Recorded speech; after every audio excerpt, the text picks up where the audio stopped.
What's going on, YouTube? We're back for another video, guys.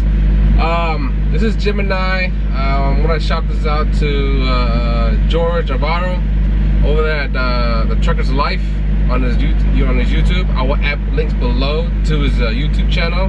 You guys to watch and subscribe as well. I want to talk to you guys about crude oil. Okay, I've been doing crude oil for a very long time. Very long time. And as a driver that works for a company as a crude oil hauler, I drove for Martin.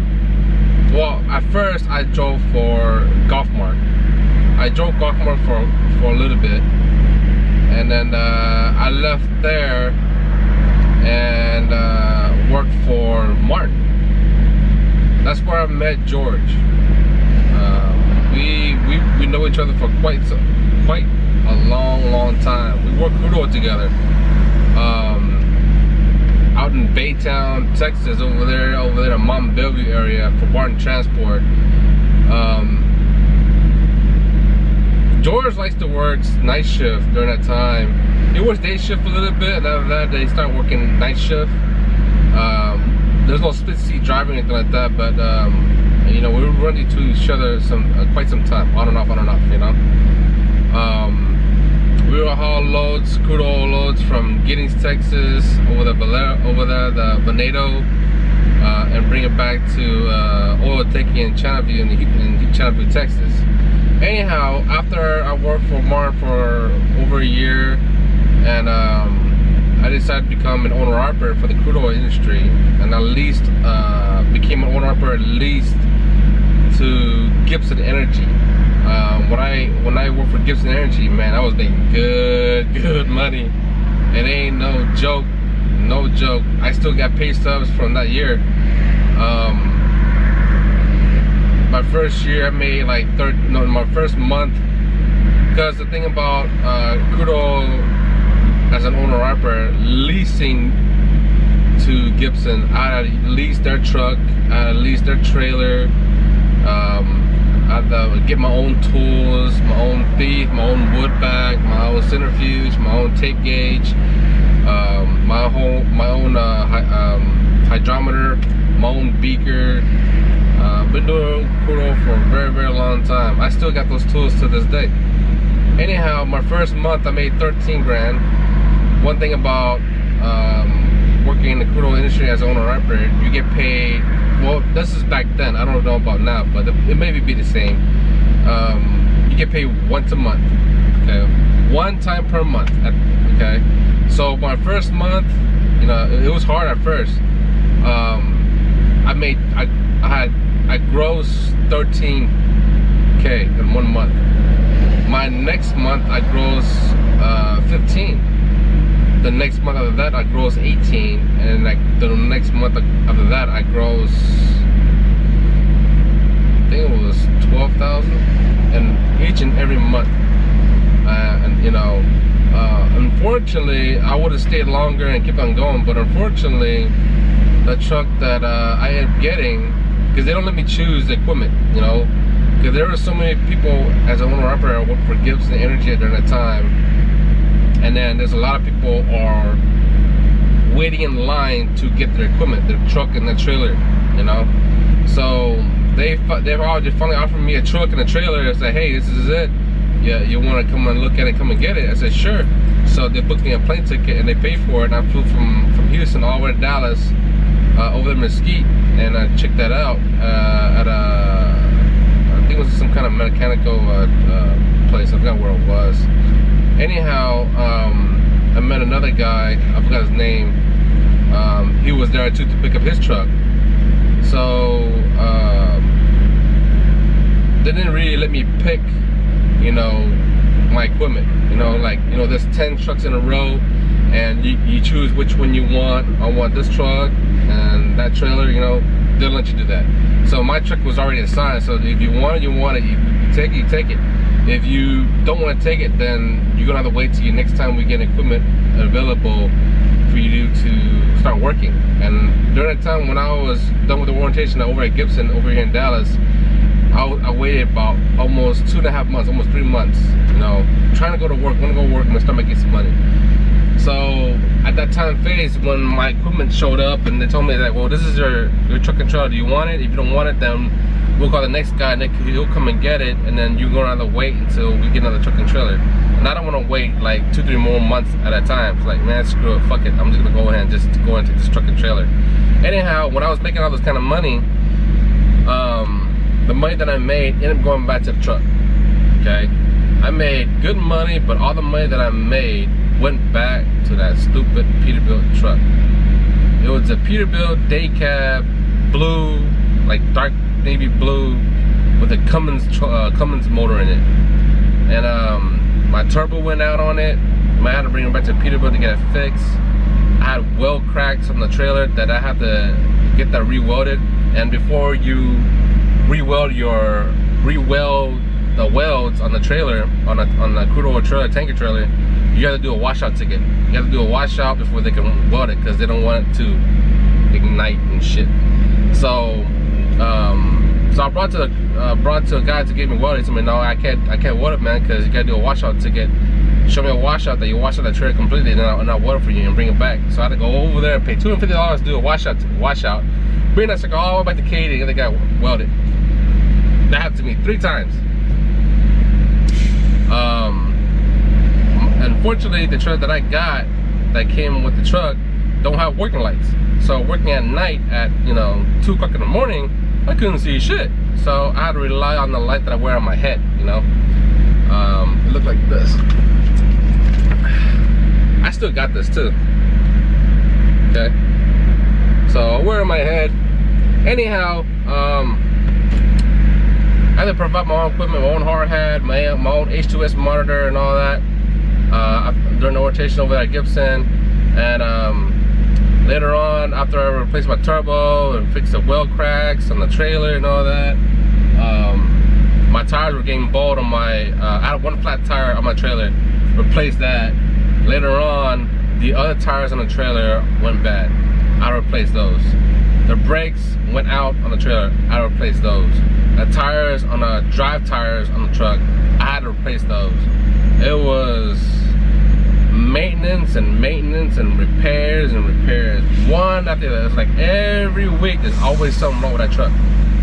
Man, it was not funny. I made good money. It's just that the stay in my pocket, it went back to the truck and trailer. Just fixing. And then later on, my centrifuge machine that spins out your samples when you do your samples went out.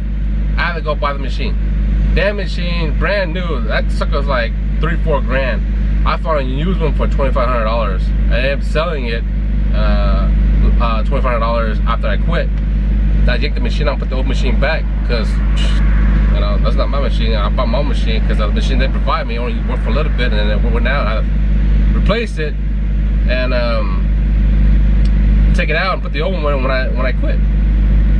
So you make good money in crude oil. Crude, you make good money. I was hustling hard. I was doing like 2-3 loads a day. I would wake up at 12 midnight in the morning or 1 in the morning and start hauling loads in Huntsville, College Station. I was hauling loads. I was also doing short loads too over there in Mount Bellevue and north of Dayton area. That used to be owned by Link Energy. It was an Australian company that owned those wells. Not no more. Now it's something else. After I had a fallout with Gibson Energy, I quit. Went back to who did I went back to after I quit Gibson? Oh, I went back to wait, no.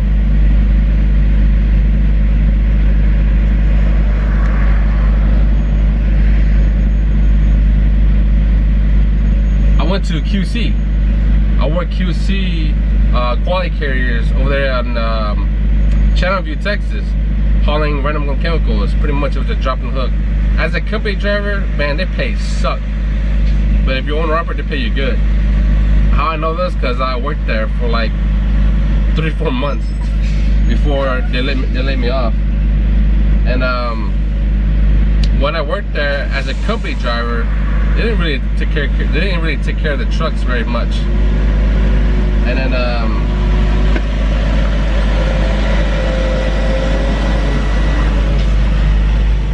there's a truck just rolled up in here. He just rolled up right next to me. Well, went through here and then now he's pulling forward. Anyways, I'm right close to my shipper and the office is over there. And we'll be backing up the docks over there, offload it tomorrow morning. Anyhow, after QC, after they laid me off, I went back to Martin. And when I went back to Martin, I went a haul for a good another 8 months because they had work. They had plenty of work to hire me for, to work to do the crude oil. So I did that for about 8 months. And then later on, Martin lost all the contracts, all the crude oil contracts. They lost everything. There was no more crude oil work. And I was getting mad. I was like, oh shit, here we go. And then during that time, you know, there's one person that quit at Martin. He was the person that was in charge of looking for more work in the crude oil division for Martin Transport. He did a really good job. After he quit, no one covered that position. And guess what happens to the work for crude oil? No one find more work for the crude oil division. There's no more work. So crude oil, you make good money, man. And there are slow seasons and there are really busy seasons. And most of it, just in case if you guys don't know, there are two, maybe three, but I know for sure two big factors in that are in buying and selling in the crude oil industry. One is BP. Okay, BP is a huge company. Second of all is Shell. Everybody knows Shell. You go to the gas station, Shell to pump your gas. Shell is a very big company. Okay, so what they do is they go out to these wells and they talk to the owner of those wells and the operators and say how much, you know, oil you guys frack in, how much oil is it coming out producing and stuff like that. So Shell wants to buy it. So when they buy it, they have work. Okay, so how do we transport these oils from point A, from the wells, to point B, to the tanks in the plant? So what they do is they take all these work, like a handful of wells and car stations, say what, we got like 15, 20 of them, and we need the oil to be picked up when they produce, when they're almost full tank. Okay, so they grab that handful of wells, and what they do is they throw it on the auction board, okay, on the board.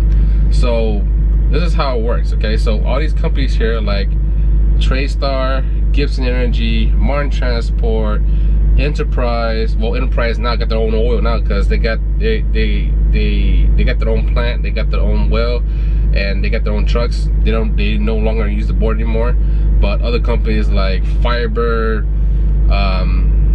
Gemini More Transport, Golfmark Energy. You got all these companies here are in the crude oil industry. So these companies here, they will bid on the work, okay, that Shell or BP throw on the board. So the auction is whoever can win the bid gets the work. And sometimes the work can last 3 months, sometimes it lasts 6 months, sometimes it lasts 1 year. You'll be lucky enough if it lasts more than a year. In most cases, about 6 months to a year, 8 months. So once the contract of that work ended, it goes back on the board. Guess what? Now the company has a bid on the work again. Okay, so whoever can win the bid and whoever can do the cheapest gets the work. Okay, so you got Gibson, Martin Transport, Golfmark Energy, Enterprise, Sunoco. Well, now it's called Energy Transfer. You know, you got all these companies here bidding on work. Great, now my battery's dying. Let me charge this camera real quick and I'll be right back. Okay, so my battery, I forgot to bring my charger from my camera for my battery, so I'm not gonna use my phone. Anyhow, you know, since we got all these companies here that bids on the work, you know, for the crude oil industry, that's how it works. Okay, and companies pay you by the load. It's all commission pay. So the more loads you do, the more money you make. Okay. I will show some pictures of me doing the crude oil. Not the whole entire process, but you know, pictures that, you know, what well that I've been to and all that. I have so many wells.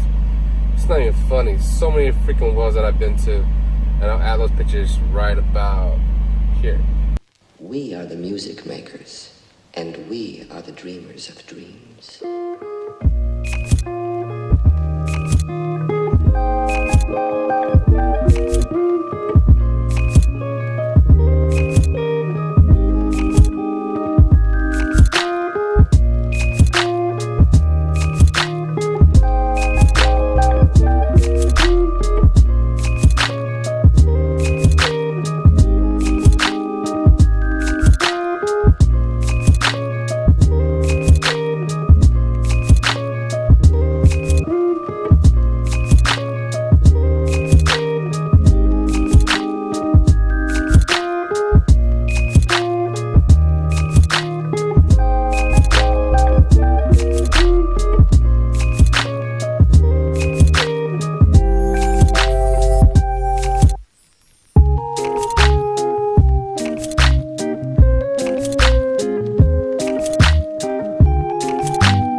see how gassy it is? This stuff right here. This crude oil right here. Whoa. Look how much fume that is. Okay, over here too. You see all the fumes? That's gas. You breathe too much of that, you can suffocate and die. Okay?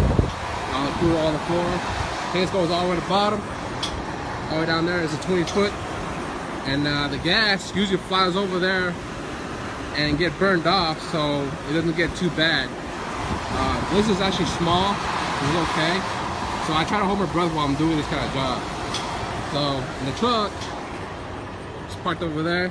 The line's gonna hooked up. It's gonna suck into the pump and get into the trailer. And the line goes straight down that way. So I'll be pulling off of this tank. So those pictures are, you know, for all the years that I've done crude oil, you know, like doing tankers, you know, like doing hazmat, love doing crude oil. Not as I love it so much, but you know, I love it. I like the job. I like it to, you know, be hands-on instead of just driving, you know. So those of you who want to get in the crude oil business, you can. Only problem is that you have to go where the work is at. So wherever the company is having the work at, which is a certain area or a certain state, you're gonna have to go. You're gonna be away from home. Other than that, you're lucky enough if you finally be hauling crude oil and able to go home every day. You're lucky enough to get, you know, kind of those kind of oil well jobs that you be home every day. Unfortunately, some people don't. Some people stay in the truck. Some people stay at the hotels and stuff like that. You know, it just goes on and on. After QC let me go, I went back to working for Martin. And I thought I worked for Martin for... No, actually, I take it back. After QC, I had quit. For a little bit. I think for like 6 months, 8 months, just be with my family because I didn't get to spend time with my family much. You know, Christmas, Thanksgiving, you know, just staying home, you know, just chill, relax, you know. After that, I quit. I worked for an owner-operator. I was a driver for an owner-operator. And his name was Ray Flint. Man, I love that boss. I love him. I look at him as my uncle, you know. I still look at him as my uncle to this day. I worked for him for a year, you know, And when I was working for him, he had 3 trucks and 3 trailers, okay? When he had 3 trucks and 3 trailers, he was hauling for Gibson Energy again. It's like, oh shit, then I just came from working for Gibson Energy.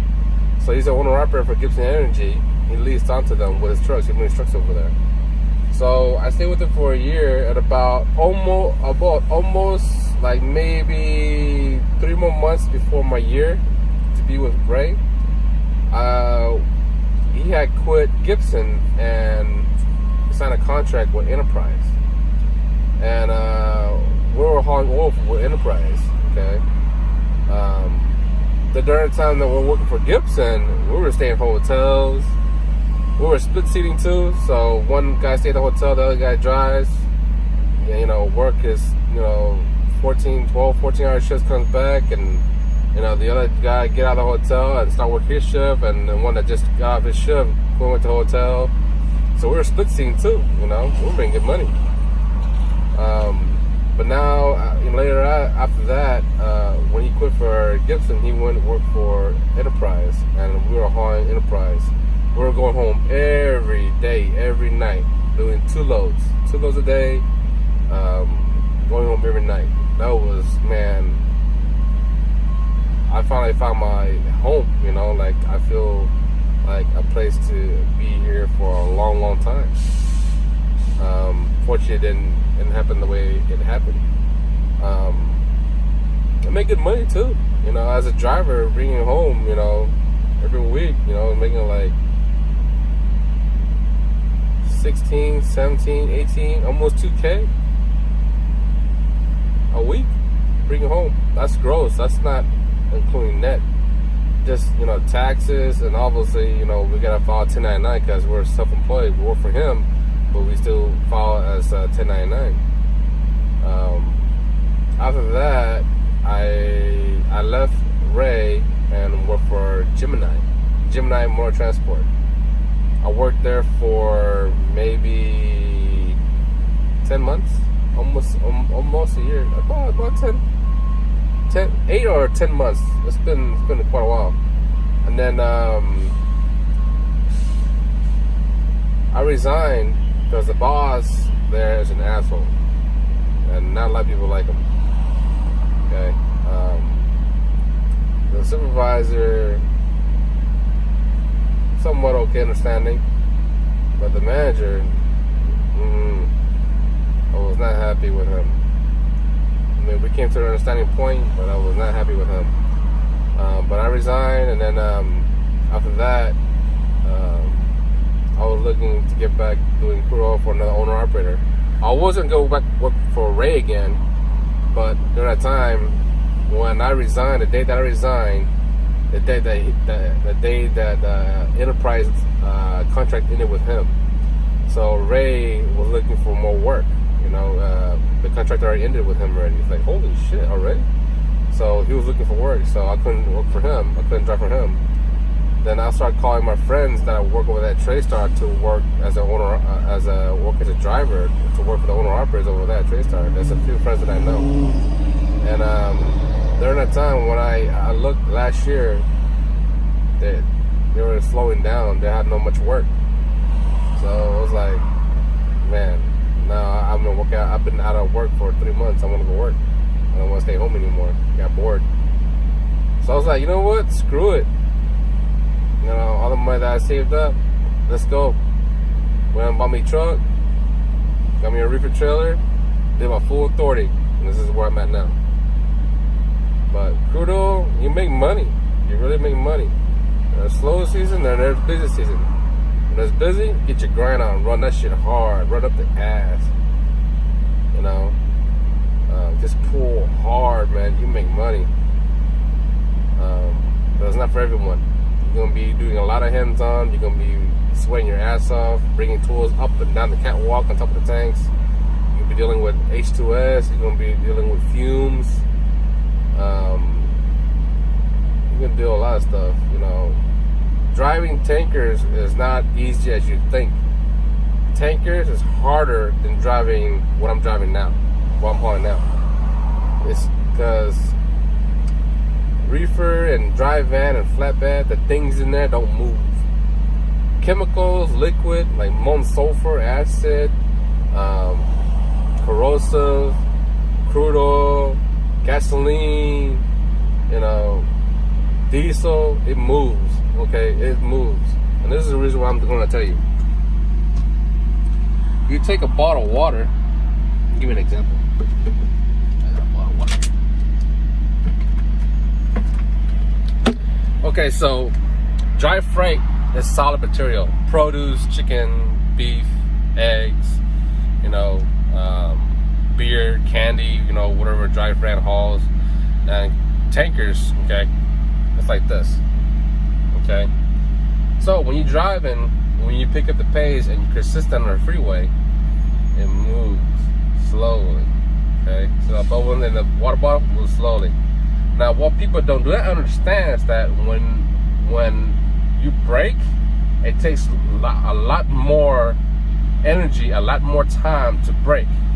And we got these dumb fools here in the four-wheelers here cutting truckers off, okay?